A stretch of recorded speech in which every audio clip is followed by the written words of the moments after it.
As you keep riding the same board, the tail gradually wears down until it reaches what's called razor tail. Many of you have probably noticed that tricks start to feel different once your board gets to this stage, but what's really happening here? Let's start with the angle of the board. We are comparing a new board, a used board, and one with a heavy razor tail. When placed on the ground, you can see that the worn tail creates a steeper angle. At first glance, it may appear to be a big difference. Still, actual measurements reveal that the angle changes by only 1.5 degrees each. Could you tell the difference between these boards? Most likely not. The real culprit behind the change isn't the angle itself, it's the rebound force. For skateboards, just like any other material, rebound force scales with the cube of its thickness. That means the board's rebound force doesn't decrease in direct proportion to the number of layers it lost, but rather declines at an accelerating rate.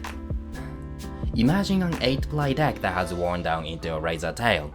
The tail gets thinner toward the edge, so let's approximate the average thickness as 5 layers. In this case, compared to a brand new deck at 100%, the rebound force falls to roughly 24%. Let's see what it does in an ollie.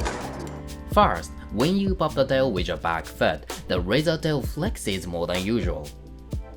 On top of that, the wood fibers have been weakened, so a substantial portion of the energy is absorbed rather than transferred through the rest of the board. When the tail hits the ground, the rebound drops to about 1/4 of its original level. As a result, the board's pop becomes noticeably weaker. And it's not just about vertical lift. The board's rotational energy also decreases, leading to less grip against the front foot.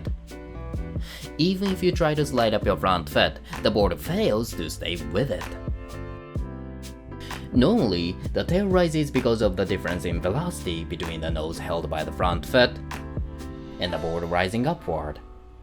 However, as the board's rising energy wanes, no amount of front foot effort will be enough to lift the tail.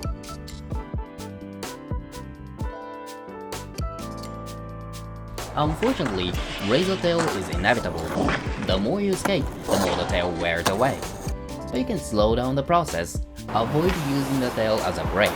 Instead of dragging it on the ground, try slowing down with your back foot or by power slides. And that's all for this episode. Thank you so much for watching. Until next time.